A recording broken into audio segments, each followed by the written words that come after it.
이건 어떻게 될까? 과정에서 궁금하진 않았잖아. 결론 알고 있었잖아.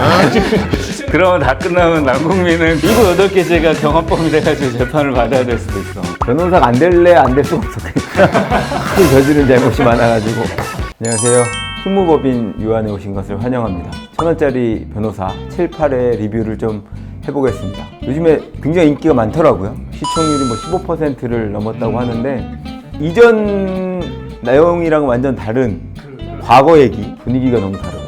그 전에는 그래도 약간 법정 드라마라는 느낌이 되게 강했다 그러면 여기부터는 좀 본격적인 서사나 이런 것들이 좀 풀려나가면서 뭐 우리가 할 얘기는 조금 덜 하긴 할 것 같은데 근데 재밌긴 엄청 재밌었어. 저 지금 이거 한 해 한 해 결제해가면서 보고 있어요. 아 진짜? 한 해 2,000원 정도 내면 볼 수 있더라고요. 이주영 변호사 캐릭터 매력 있던데? 이주영 변호사 진짜 그 캐스팅은 거의 신의 한 수였던 것 같아요. 사실 이청아 배우를 그렇게 좋아하지 않았거든요. 근데 이번에 이거 보면서 너무 단아하면서도 그 품격 있는 변호사 역할을 너무 잘했던 것 같아요. 이 변호사님이 그 저희 드라마 리뷰 저희 셋이 카톡 하는데 이청아 배우 칭찬을 엄청 하셨어요. 이청아 배우가 유튜브를 하시더라고.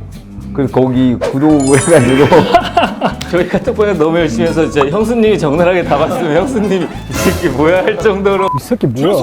그럼 최기태 대표는 출석 없이 서면 조사 받는 걸로? 물론 서면조사 뭐 법에 없는 제도도 아니고 불가능한 건 아닌데 나는 그 부분이 좀 약간 실무랑 과장되지 않았나. 사실은 웬만한 되게 잡범들도 서면조사하는 경우들은 진짜 없단 말이야 거의. 서면조사는 진짜 정치적 거물 뭐 이런 그러니까 어쩔 수 없이 해야 되긴 하는데 불러서 포토라인에 세우기 부담스러운 사람들에 대해서 하지. 지금 뇌물죄 같은 범죄를 저지른 중범이면 특히 기업인을 뭐 굳이 서면조사 할까 싶긴 해. 그리고 거기서는 사실은 뭐 그게 이제 뇌물죄가 될 수도 있고 비자금 조성과 관련된 건데 이제 어쨌든 횡령이 될 수도 있고 뭐 여러 가지 제목이 붙을 수 있는 상황에서 범죄 혐의가 되게 짙은데 위에서 그렇게 뭔가 조율이 된다고 서면조사하는 건 좀 실무랑 좀 괴리가 있지 않나 싶어. 제가 맡은 사건 서면조사한 적 한 번도 없었던 것 같아요. 두 분은 어떠세요? 나는 한 번 있긴 있었는데 이거는 사실은 명색이 피의자긴 한데 거의 참고인에 가까운 피의자가 그런 경우. 듣거나 말거나 의미가 없다. 맞아. 그런 경우는 하지. 사실은 이거는 조금 현실과 괴리되지 않았나 서면조사. 제가 술 산다고 했지 비싼 술 산다고는 안 했습니다. 이주영 변호사랑 천지훈 검사가 그 사건이 끝난 다음에 이제 술 한잔 하는 모습 전 되게 인상 깊었거든요. 어떻게 보셨어요? 그렇게 술을 마신다? 옛날에는 있었지. 요새는 특히 사건과 관련된 담당 검사와 담당 변호사가 술을 마시는 거는 거기서도 얘기하잖아. 괜히 그러다가 그 청탁금지법에 걸려요. 청탁금지법 의식을 하긴 한단 말이야. 그러니까요. 청탁금지법 시행된 이후에였는지는 모르겠지만 그렇다고 하면 사실 이거는 좀 문제가 될 소지가 있지. 근데 나는 실제로 유사한 경험이 있는 게 연수원 동기 누나가 검사였는데 내가 그 사건을 맡아서 한 적이 있었단 말이야. 그 사건이 진행되는 순간 우리 연수원 동기 모임을 했어. 어떻게 하다 보니까 2차 가서 옆자리에 앉아서 장난처럼 이런 얘기 한 적 있어. 야 지금 우리 사건 하고 있는데 이거 좀 문제되는 거 아니냐. 그래서 아 좀 그렇긴 한데 아이 뭐 어때 이러면서 이제 술을 먹었던 적이 있었거든. 뭐 그때 사건 얘기를 하거나 뭐 전혀 그랬던 건 아닌데 보면 뭐 조금 애매하긴 한데 사건의 진행과 관련해서 이렇게 해달라 저렇게 해달라 뭐 청탁이 오고 간 건 아니고 이렇게 미묘한 남녀 간의 감정들이 좀 있어서 한 거라. 고증을 좀 잘했다고 생각했던 게 실제로 이제 천지훈 검사는 이제 공직자니까 이제 김영란법에 이제 걸릴 수 있는 거죠. 그럼에도 불구하고 직무관련성 인정된다고 하더라도 이 3만 원이 넘지 않으면 식사가 가능하기 때문에 그 컨셉을 잘 지키기 위해서 조금 노가리에다가 소주를 마시지 않았나. 이제 그 장면 보고 제가 갑자기 생각난 게 있어서 평주에서 일할 때 제 친한 친구가 이제 검사 친구 한 명 있는데 그 친구가 여기 청주지검에 발령을 받은 거예요. 너무 반가워가지고 여기 청주 산남동에서 소고기에다가 소주 한잔 했거든요. 많이 나왔어요. 거의 한 20만 원 넘게 소고기 먹은 거예요. 친구가 내가 사실은 오늘 살려고 했는데 지금 나온 거 보니까 내가 결제하면 이거 김영란법 걸리는 거 아니야? 그렇겠네. 아, 그러면 내가 살게. 해가지고 친구가 사줬어요. 그래서 제가 김영란법을 핑계로 친구한테 소고기를 얻어. 아마 그 친구는 누가 뭐 신고할 일도 없으니까 그래도 변호사가 사겠지 했는데 그걸 그래서 제가 2차는 샀습니다. 근데 2차는 28,000원 나와가지고. 이렇게 모가리 머리를 이렇게 뜯고 배를 쪼개서 이렇게 마요네즈 이렇게 찍어 먹는 그거 보니까 안변 생각나는 거야. 내 노가리 진짜 좋아하지. 그래갖고 예전에 행거치프처럼 여기 노가리 막 내가 술 취하면 노가리를 이렇게 안주머니에 넣어가지고 오고 막 그랬었어. 내 노가리 진짜 좋아해서. 결정은 양상구 씨가 하시죠. 여기서 그냥 이대로 죽든지 아니면 돌아와서 최기태와 함께 처벌을 받든지. 근데 나는 이 부분도 좀 그런 게 피의자의 소재를 알아서 그렇게 만났는데 얘를 또 놓아주고 얘가 돌아올지 안 돌아올지 모르는 상황을 만든다. 이건 좀 검사로서 있을 수 없지 않나? 가가지고 긴급 체포라도 했어야 되지 않나라는 생각 때문에 이제 우리가 저번에도 말씀드렸지만 저희가 스트레스 깔려고 하는 게 아니라 그 법적으로 이게 허구이냐 안 허구이지 않냐 현실성이 얼마나 있냐 이런 차원에서 말씀드린 거니까 재미로만. 그 일단은 그 범죄가 어떤 형태가 이루어진지 모르지만 중요한 관련돼 있는 사람이 적어도 공범이라고 볼 수 있다고 하면 일단은 소재가 파악됐을 때 체포를 하든 어쨌든 조사를 할 수 있는 상황을 만들어 놓으려고 할 것 같아요. 그 사람의 선의에만 맡기긴 어렵지. 형법 253조 위력 자살 결의죄가 될 수 있겠네요. 최 대표가 그 양상구로 하여금 이제 저지른 범죄를 네가 뒤집어 써라. 그리고 자살을 해라. 여기서는 표현을 그 위력에 의한 자살 결의죄라는 표현을 쓰더라고요. 실제로 이런 죄가 있는 줄 혹시 아셨나요? 이런 죄가 있는 줄 알았는데 이제 죄마다 죄명이 있거든요. 그러니까 우리 뭐 폭행죄, 살인죄 얘기하듯. 근데 위력에 의한 자살 결의죄라고 얘기하는데 그 죄명이 너무 어색한 거예요. 그러니까 어색하더라고요. 그래서 형법 교과서 봤더니 그런 죄가 있는데 이 죄명 자체도 실제로 법원에서 쓸 때 위력 자살 결의죄 이렇게 하긴 하더라고. 253조인데 그 옆에 보면 죄명이 간단히 기재되어 있긴 하거든요. 거기에는 이제 위력에 의한 뭐 자살 촉탁인가? 촉탁살인 이렇게 돼 있어. 그 살인죄랑 똑같은 형벌로 처벌한다는 게 저는 되게 신기했어요. 그 정도로 되게 뭔가 죄질이 안 좋다는 거죠. 그렇지. 저희도 공부하면서도 이런 게 있다고 생각하지만 잊어버리는 게 실무에서 거의 있을 수가 없는 게 누군가를 겁을 줘서 위력이라는 게 어떤 그 사람의 자유로운 의사를 제압할 유무형의 일체적 힘 이런 거거든요. 그래가지고 자살하도록 만든다는 건데 이게 실무에 흔하지도 않을 뿐더러 근데 만약 그게 그 정도가 되면 이 죄를 적용하는 게 맞긴 맞지. 양상구 씨 와이프 분한테 5억을 주셨구나. 이거 한번 보시죠.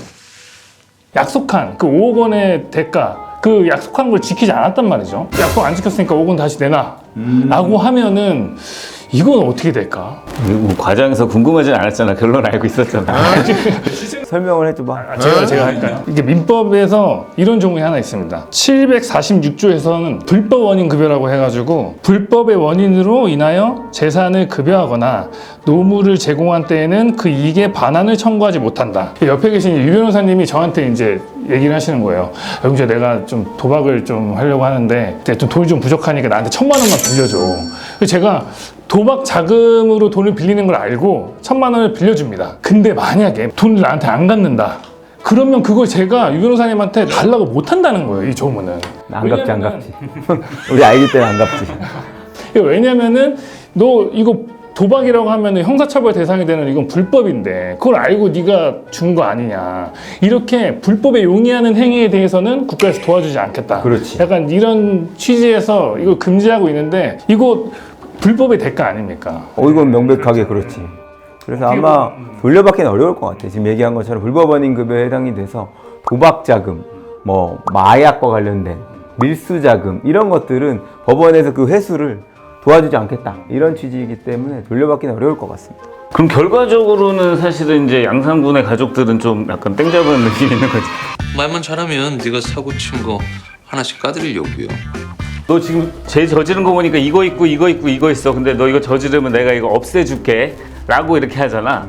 그 부분 어떻게 봤어? 영미 있게 그런 국가에서는 그런 제도가 있는 걸로 알고 있는데 실제로 이제 많이 활용되고 있는 걸로 알고 있는데 우리나라는 아직 그게 자리 잡히지는 않은 상황이지 않나요? 플리바게닝이라고 해서 그 유죄 협상 제도, 그 검사가 피고인이랑 그 유무죄를 두고 협상을 하면서 양형도 정하고 하는 것들이 할 수 있는 우리나라에서 이게 금지되어 있긴 하죠. 미국 드라마에서 진짜 많이 나와서 한국 드라마에서 많이 차용하는 부분인데 이거는 좀 시청자분들이 바로 알았으면 좋겠어서 내가 한번 언급을 한 거거든. 그러니까는 미국은 법 규정상 이렇게 공식적으로 하는 게 가능한데 이게 플리바게닝이거든. 근데 우리나라는 이렇게는 하면 안 돼. 불기소 이유 중에 얘가 잘했기 때문에 검사가 임의로 안 해준다 이러면 난리 나지. 이러면은 검사가 직무유기가 되는 거고. 근데 사실 우리나라 드라마 이런 거 많이 나오잖아. 그러니까 물론 이제 양형에 있어서 선처해주는 경우는 실제로 많잖아. 마약 사건 할 때 너 이거 어디서 샀는지 불면 너 최대한 경하게 기소해줄게, 구형해줄게 이런 거는 있어갖고 그렇게 양형에서 고려해주는 건 가능한데 그렇게 다 갈아 없애가지고 아예 기소를 안 하는 거는 사실 좀 말이 안 되는 거지. 그러니까 혐의가 막 있는데 그걸 내가 파서 새로 사건을 만들 것이냐 만들지 않을 것이냐 여기까지는 가능한데 이미 사건화돼서 아까 보니까 뭘 써있는 그거를 없애 이것도 또 공용서류 무효죄로 또 처벌받게 돼 있어. 이거 진짜 드라마 다 끝나면 남국민은 거의 7, 8개제가 경합범이 돼가지고 재판을 받아야 될 수도 있어. 근데 우리나라도 기소 편의주의라는 게 있어서 예를 들어서 그 불법 오락실 운영을 할 때 실업주와 실장과 종업원 이렇게 있을 때 어디까지를 끊어서 공범으로 볼 것이냐 이거는 검사의 재량에 있긴 합니다. 무조건 다 공범으로 해야 되냐 이런 건 아니고 그게 사실은 검사의 굉장히 큰 권한이에요. 기소 편의주의에 따른 불기소 권한이 있다는 게 그게 되게 큰 권한이죠. 아니요. 아버지는 못합니다. 이제 제가 바로 잡을 겁니다.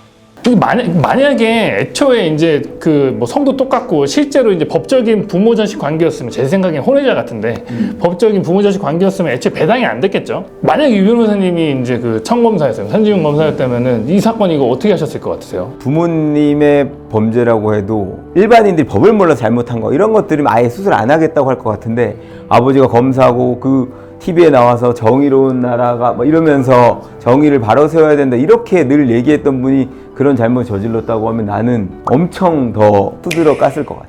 당연히 숨겨주는 건 당연히 안 되고 진짜 그러면은 주변에 수사관들이나 누구나 더 피해가 가는 사람들 생길 수 있잖아. 그럼에도 불구하고 와, 가족을 수사한다는 설정은 되게 진짜 뭔가 고민이 되긴 하더라고. 근데 검찰정법에 봤더니 특별히 그와 관련돼서 왜 법원에서 주로 두는 이제 제척, 기피, 회피 이건 없더라고. 그거 사무 규칙이 있지 않아? 있어. 검찰 사무 규칙에 있어.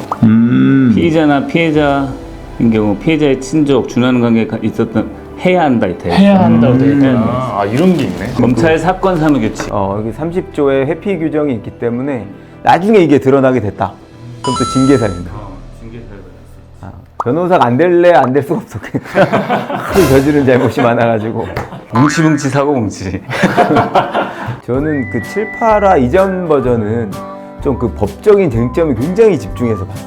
근데 7, 8화에는 그 두 사람의 러브스토리와 그 슬픈 사연의 근데 이제 나는 변호사로서 조금 그런 게 이제 극적 재미가 더해갈수록 조금 더 무리하면서 이제 고증에서 좀 벗어나는 부분이 생기는 것 같고 초반에 되게 자잘자잘한 사건 할 때는 거의 뭐 이상한 변호사 우영우에 준할 정도로 되게 고증이 철저하다가 극적 재미가 더해 나갈수록 조금씩 고증을 흐트러뜨리는데 근데 저희가 계속 말씀드리지만 저희가 뭐 이걸 깔려고 하는 거 아니고 저희도 너무 재밌게 보고 있습니다. 하여튼 그 날씨가 굉장히 좀 쌀쌀해졌습니다. 오늘 아침에 뭐 한 자릿수까지 떨어졌고 오늘 진짜 쌀쌀하더라. 건강관리 유의하시고 저희가 다음 주에는 그 9화 10화 다시 돌아온 천지훈 변호사의 활약상을 보고 여러분께 리뷰를 한번 들려드리도록 하겠습니다. 오늘 여기까지 하겠습니다. 고맙습니다.